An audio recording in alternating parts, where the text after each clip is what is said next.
अब आया समझ में। एक बेवकूफ मेंढक जी ने कुएं के ताल पे अपनी जिंदगी बिता दी, मुझसे लड़ने और कंपटीशन करने के सपने देख रहा है। बहुत जल्दी अपनी पोस्ट भी खोने वाली हो तुम, कंपनी से भी निकाला जाएगा तुम्हें। टाटा बाय बाय दृष्टि नारंग। ये कहने के बाद तान्या पलटी और संतुष्ट भाव के साथ वहां से चली गई। उसकी शेखी बगाड़ने वाले शब्दों को सुनने के बाद दृष्टि सच में डर गई।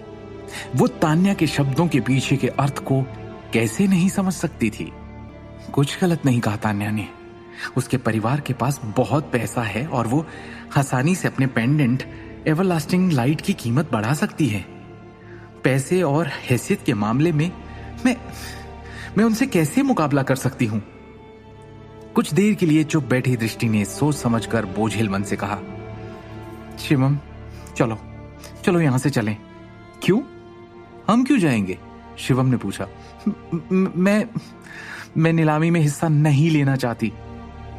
दृष्टि ने हार मानकर अपना सिर नीचे करते हुए उदास स्वर में कहा। तान्या ने जो कहा, दृष्टि अब नीलामी के बाद परिणाम का खुद अंदाजा लगा सकती थी। अब ना तो वो नीलामी में भाग लेने की हिम्मत कर सकती थी और ना ही नीलामी के बाद अपने किंग ऑफ द वर्ल्ड की हालत अपनी आंखों से देखना चाहती थी।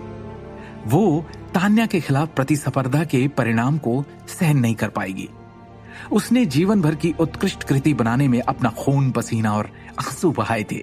उसके जैसे रचनाकार के दृष्टिकोण से इसे अस्वीकार करते हुए देखना उसके लिए बहुत ही दर्द भरा होगा, खासकर तब जब वो पैसों की ताकत के बल पर कुचला जाएगा। तुम्हें खुद पे भरोसा करना होगा दृष्टि। तुम इस प्रदर्शनी की मुख्य पात्र हो, शिवम ने एक गंभीर अभिव्यक्ति के साथ कहा। अंत में परिणाम क्या होगा वो कोई नहीं जानता, पहले से बुरा क्यों सोचना, है ना? उसने एक आश्वस्त मुस्कान के साथ दृष्टि को देखते हुए कहा। दृष्टि ने अपनी बेजान निगाह शिवम की आंखों की ओर घुमाई। वो नहीं जानती थी कि शिवम इतना शांत और आत्मविश्वासी कैसे रह सकता है। वो बस इतना जानती थी कि उसके उत्साहजनक शब्दों के प्रभाव में उसकी आंखें एक बार फिर आशा की भावना से टिमटिमाने लगी थी। तो सारे विशिष्ट अतिथि, विशेषज्ञ और रिपोर्टर्स, प्रदर्शनी का आखिरी खंड जल्द ही शुरू होगा। ये वो खंड है जिसका हर कोई सबसे ज्यादा इंतजार कर रहा है। रोज सरदाना ने मुस्कुराते हुए कहा। इस आभूषण प्रदर्शनी की नीलामी में लाखों के कई गहने और करोड़ों के 2 पेंडेंट सभी नीलामी की जाने वाली वस्तुओं की सूची में शामिल होंगे। नीलामी के नियम बहुत सरल है। जो कोई भी उच्चतम राशि की बोली लगाएगा वो स्वाभाविक रूप से नीलाम की जाने वाली वस्तु को प्राप्त करेगा। उपस्थित सभी अतिथि नीलामी में भाग ले सकते हैं और बोली लगाने के लिए अपने हाथों में इलेक्ट्रॉनिक कम्युनिकेशन चैनल का उपयोग कर सकते हैं। आप अपनी बोली खुद के नाम के साथ लगा सकते हैं या फिर गुमनाम रहकर भी। तो गहनों की ऑफिशियल नीलामी शुरू होती है अब। एंकर रोज ने अपनी पंक्तियों को एक ही सांस में सुचारू रूप से खत्म कर दिया। चेहरे पर मुस्कान के साथ उसने नीलामी शुरू होने का संकेत देने के लिए अपना हाथ उठाया। उस समय बड़ी स्क्रीन एक विशेष करोड़ों के गहने के प्रदर्शनी में बदल गई। नीलामी शुरू होने के साथ ही सभी मेहमानों और विशेषज्ञों के हाव भाव गंभीर हो गए। उन्होंने अपने हाथों में एक छोटा सा उपकरण उठाया। ये आभूषण प्रदर्शनी के आयोजकों द्वारा जारी किया गया एक विशेष मतदान उपकरण था। अन्य कार्यों के अलावा डिवाइस का उपयोग बोली लगाने के लिए मुख्य प्लेटफॉर्म की मशीनों के साथ संचार करने के लिए भी किया जा सकता था। अब नीलामी जोरों पर थी। उपस्थित सभी अतिथि और विशेषज्ञ बहुत उत्साहित थे क्योंकि उन्होंने प्रत्येक वस्तु के लिए जमकर बोली लगाई।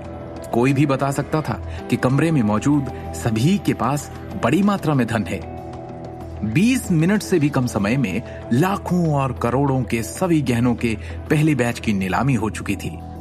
इस अवधि के दौरान दृष्टि स्पष्ट रूप से दबाव महसूस करना शुरू कर रही थी।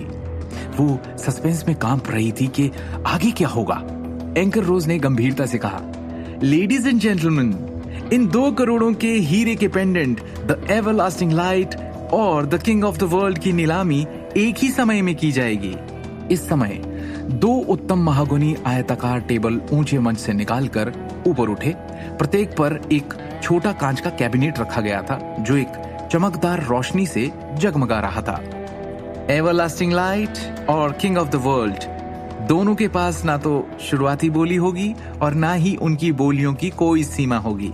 हर कोई, अब आप बोली लगाना शुरू कर सकते हैं। रोज सरदाना ने माहौल को ऊपर उठाने के लिए आवाज उठाई।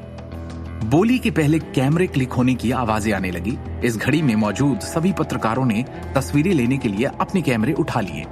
आखिरकार हर कोई स्वाभाविक रूप से करोड़ों के मूल्य के गहनों के 2 पीसीज पर अपना पूरा ध्यान केंद्रित करेगा। इसलिए इस तरह के सीन को मिस नहीं करना चाहिए। इस समय प्रदर्शनी हॉल में उत्साह और जयकारों की लहर से उमड़ पड़ी। मौजूद सभी अतिथि और आभूषण विशेषज्ञ बोली युद्ध में भाग लेने के लिए तैयार हुए। हर कोई बेचैन था। तब तक हॉल में खांसने की आवाज आई। सबका ध्यान दर्श सिंघानिया की ओर गया, जो खांसकर अपनी सीट पर से खड़ा हो गया। आगे की कहानी जानने के लिए देखिए अगला एपिसोड सिर्फ पॉकेट एफएम के यूट्यूब चैनल पर, और शिवम द हिडन वॉरियर के सारे एपिसोड्स को सुनने के लिए डिस्क्रिप्शन में दी लिंक से डाउनलोड करें पॉकेट एफएम ऐप।